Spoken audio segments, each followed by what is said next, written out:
Hi, I'm Dr. Boyce Watkins, and welcome to Daddy Daughter Discussions. I'm here with my daughter Patrice. She is in Kentucky, and I'm in Denver. How you doing today, Patrice? I'm doing good. How are you? Good. I'm doing very well, thank you. You know what? The last time we did our last Daddy Daughter discussion, in case you don't know, y'all, she is my daughter. I forgot to. I don't know if I mentioned that or not. I hope I did. But anyway, you know what's funny? A lot of people didn't believe that you were 25 years old. They Yeah, I thought they know. thought you were like much younger. I guess you got those cute girlish features, which is a good thing because that means that when you get older, you're gonna look young. So, Yeah. do you like the fact that people think you're younger than you are, or how does it make you feel? Yeah, I definitely take that as a compliment. Cause Oh, I okay, mean, it's better than telling me I look older than 25. that's true. That I am 25. I'm 25 years old. Well, a lot of times, younger people want to look older because they think it makes them look more mature and all that stuff. But shoot, looking younger is a good thing.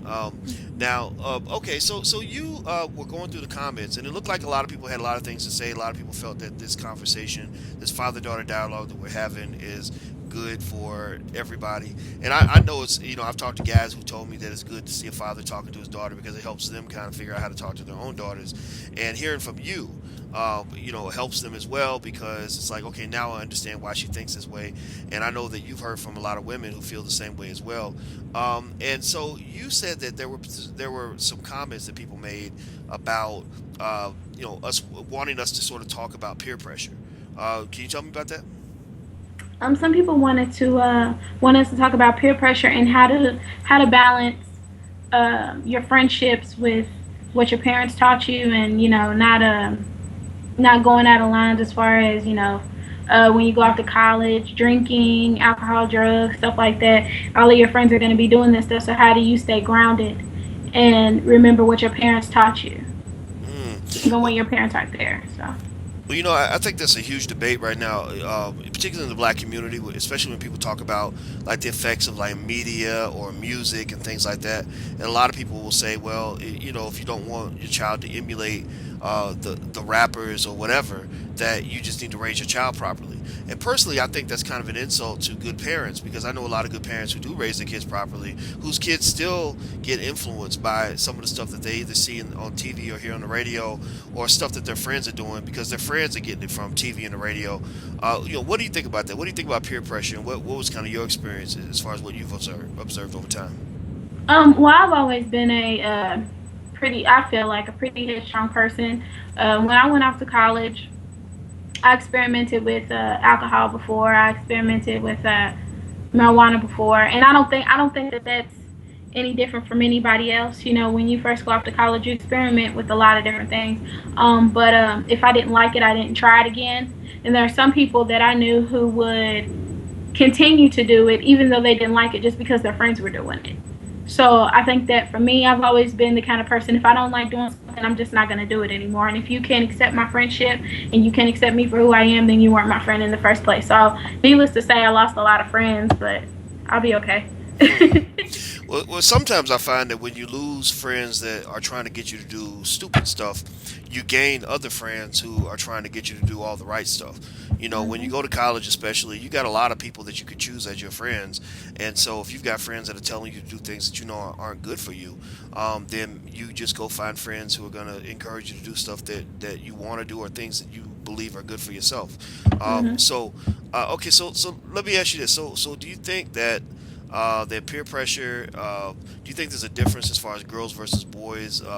Who's more influenced by peer pressure? You think it's about the same? Mm, I think it can be different depending on the topic. When it comes to sex, I think it's pretty much even. Uh, for girls, I think girls get more peer pressure as far as when you go out to the club, you have to look as slutty as possible, and for guys, you have to whoever can be the biggest hoe is the winner. You know what I'm saying? So I think that as far as peer pressure for guys and girls, that's pretty much about what they deal with and who can drink the most, who can smoke the most, and you know what I'm saying, like stuff like that. So. Well, that's so funny you talk. I like the way you said that. Just as slutty as possible, and I think that's so interesting because one of the things I think that a lot of girls don't learn from their fathers is that sometimes attracting a man is not always the best thing for you if you're not sure what you're attracting that man for or attracting that man with. You know, if you're attracting him with breasts and thighs and all these other things, then don't get upset if that's all he focuses on, if that's all he's thinking about. You know, if you attract him with your personality and with your mind, then that might be what keeps him there. And then maybe you share the breasts and the thighs later on as kind of like the second, the second treat, if you will, the second thing that you share as a result of him appreciating the most important things first. And I almost compare it to like starting a fire. Like you can start a fire much quicker with paper than you can with wood. But a paper fire is going to burn real big and then it's going to go down and go away. A wood fire takes longer to build, and you need a little paper to get it going, but a wood fire will last a lot longer. So what I would say to women is like, I don't judge, how you go about getting your attention or expressing your sexuality. I just say make sure you get what you want. Like don't, attract a person with one thing and then get mad because they don't notice everything else. I agree. And I think the same thing is with guys too, because I've known a lot of guys who try to attract women with money, and I'm just the kind of person, if you have money and all that stuff, that's great. There's nothing wrong with having money, but don't be upset if all I want to do is go out to eat and go shopping, because you show me that that's all you're worth. That's all you tried to. That's all you can really say for yourself is that you have some money. That's a good point. I mean, I would imagine that, the thing that the thing you use to attract people is what you're going to have to maintain in order to keep that person's attention. If you attract a woman because you got money, then you should probably not be surprised if she don't want to be with you anymore when you don't have your money anymore, when you're broke. Hmm. Even though sometimes it doesn't always apply like that, but I think that that's a good point.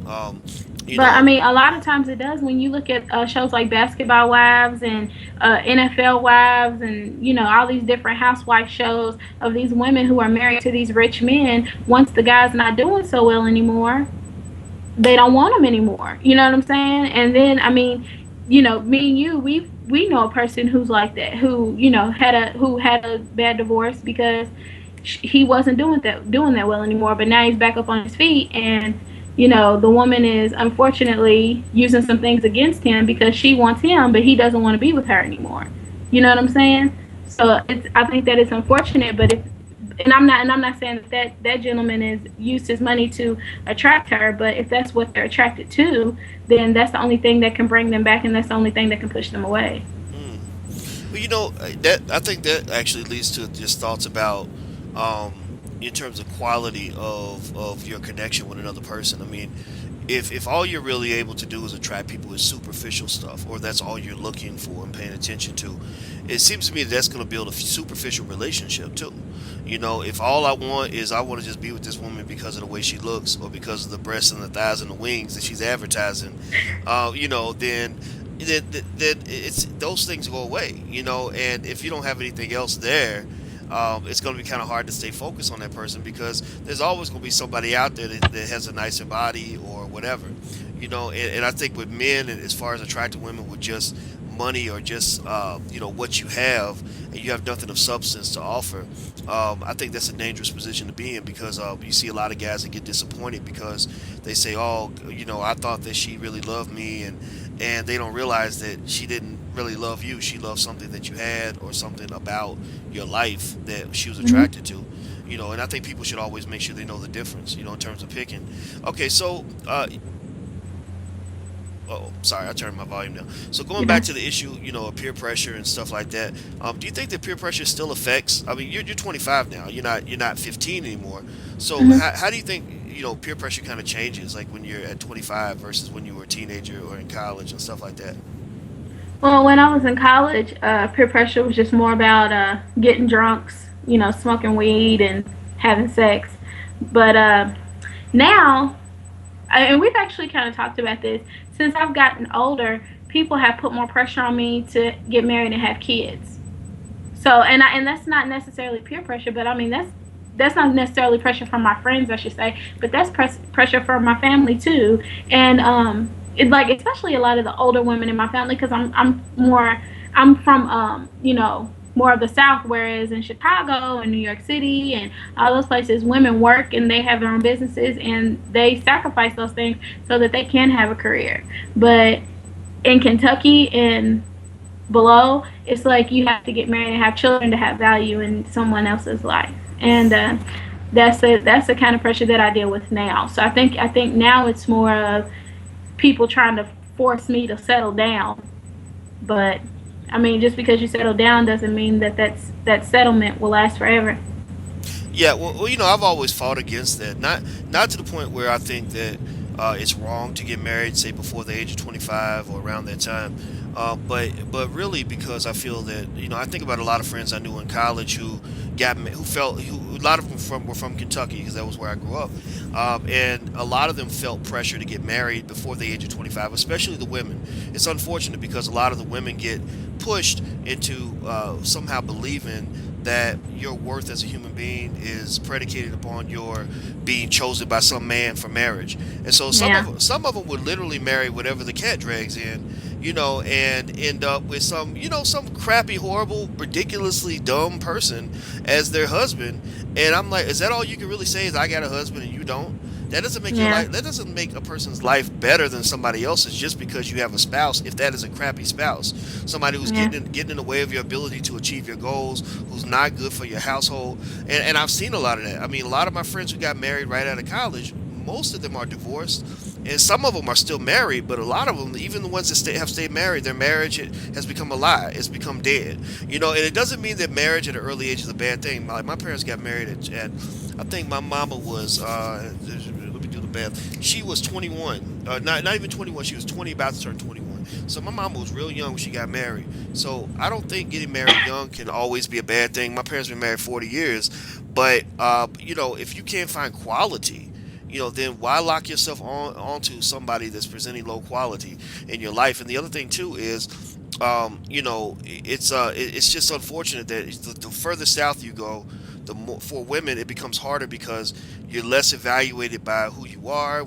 maybe what you accomplish or what you're trying to do, what kind of person you're being, than whether or not you have a man. And I just think that that's kind of silly, kind of ridiculous. The last point I'll make on that, now, I want you to definitely, give me your thoughts on this.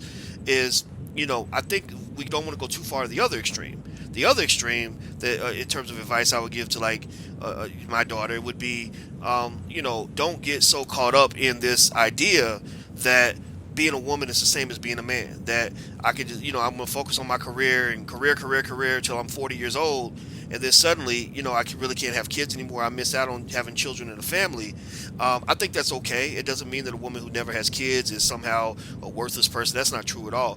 But it does say that if you get to that point and you regret the choices you made, or you wish you had made a different trade-off, then that means you probably made the wrong decision. Maybe you focused too much on one thing versus the other. Because one of my friends is a doctor, and I remember she told me that she was in her mid to late 30s, and she said it's really harder now that I'm 37 to find the kind of man I want to marry than it would have been when I was 27, 28, 29, because now the men I'm trying to date, they're looking at the 27-year-olds. And she said, my mother told me that you don't want to put your center your life around a man. You want to, focus on your career and go, work, achieve. And she said, now I kind of feel like, yeah, achievement is nice, but I kind of want to also, I wanted to be a wife and a mother too. And so I think it's okay to want what you want as long as you make that decision and don't let society make the decision for you. What do you think? I pretty much agree with you. I know for me, now that I think more about my career, I do think that a career is important because there are some situations where people get married and they have a career and all these great things, or I'm sorry, they don't have a career and they don't have anything like what you have. And then after 25 years, their husband finds a secretary who's 25, and this lady has not worked for 20 years. So how does she get back up on her feet? How does she make things work for her and her children? Because there are a lot of men out there, and me and you actually know somebody whose father did this to their mother, and I'll explain that to you later. But anyway, he was a doctor, and he left his wife for his assistant, and she had 5 children. So if you were married to a doctor, more than likely you haven't worked, you haven't done a lot of things because you have centered your life around him, and now he's with somebody else, and you're stuck raising 5 kids. That's pretty tough. You know what I mean? So I do think that it's very easy to be able to balance the two. If you want children, I think that it's more of a sacrifice than a lot of people think. So I definitely think that that's something to stop and think about first. If you want kids, because a lot of times people want kids because it's cute to be pregnant and it's cute to have a baby, but then when they have to take off from work and have to constantly go up to their school because their kid's sick or whatever, I think that that's stuff that a lot of moms don't think about that they should think about. Well, one thing I believe that we do that's just so unfair is I think we really devalue some of us, not everybody. We devalue the contributions that a wife and a mother make to the house. I think that if being a wife and a mother is something that somebody really wants to do, and you do it to the best of your ability, you deserve a lot of credit for what you've done. I've heard people actually say that being a wife and a mother is not an accomplishment, and that just makes me mad because without good mothers, our whole society would crumble. Because mothers are the first teachers, mothers raise the kids, mothers are the ones who shape the kind of person you become. If you have a horrible mother, then you're gonna be so messed up your whole life. You're gonna end up in prison, end up killing people, end up like whatever. Well, well, Okay. I definitely think that the mother's the teacher, but I also think that what needs to be taken into consideration is that women sacrifice a lot when they have children. And it's not just about their career. They sacrifice their bodies. They sacrifice the fact that they're actually going to give their child another man's last name instead of their own. They carry the soul, they carry the opinion, they carry the mind of this person who's going to come into the world. So for somebody to say that a mother's job isn't that important, a man couldn't do it. If you show me a man who could give birth with a penis, it's impossible. I know he couldn't do it. You know what I'm saying? So I think that when somebody says that a mother's job is not that important, they definitely need to be crucified. They need to be slapped, and I also will speak up for the daddies and say that we have to also remember the importance of the role of the father too. A lot of people act like the fathers don't matter, and I think that that's a huge mistake too because there are, just like you said, that there are things that mothers can do that fathers can't. There are things that fathers can do that mothers can't.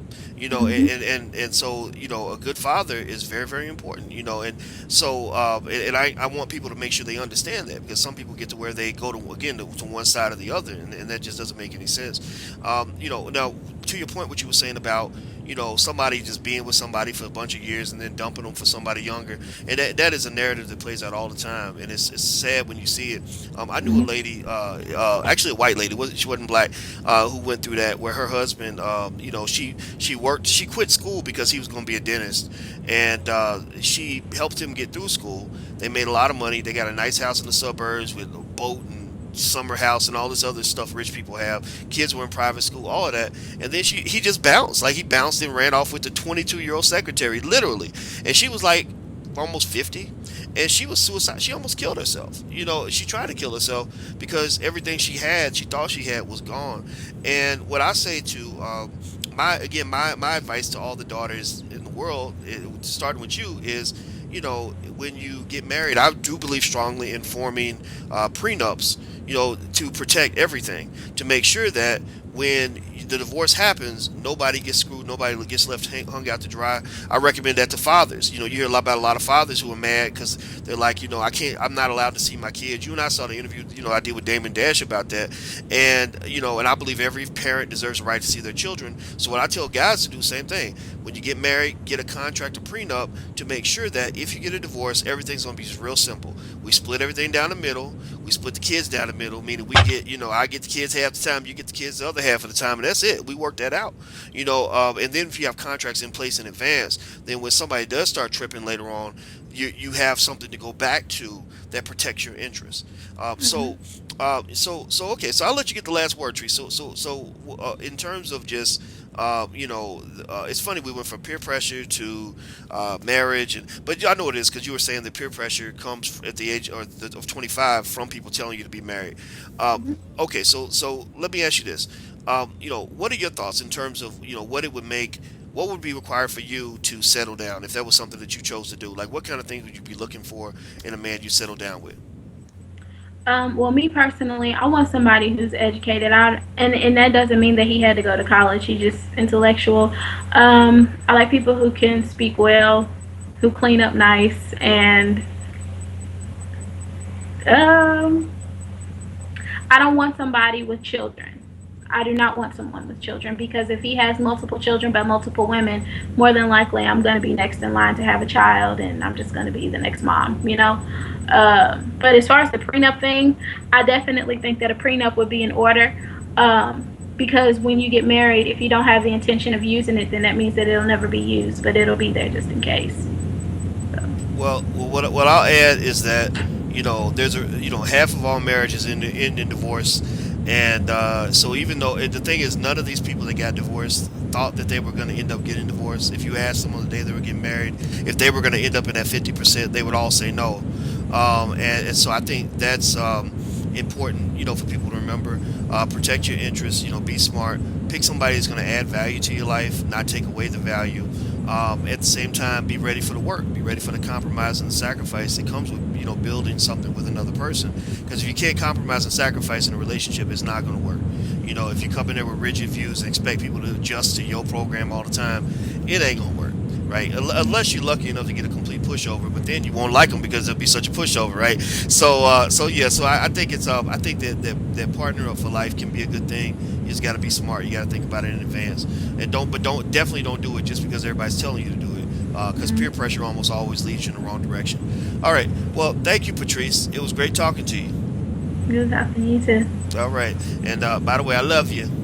I love you too. All right, everybody. This is my daughter Patrice, and I am Dr. Boyce Watkins from Your Black World, and this is Daddy-Daughter Discussions. And if you want to read Patrice's articles, she is on naturallymoir.com, so you can check some of that stuff out too. So until we meet again, please stay strong, be blessed, and be educated. We are gone. Peace.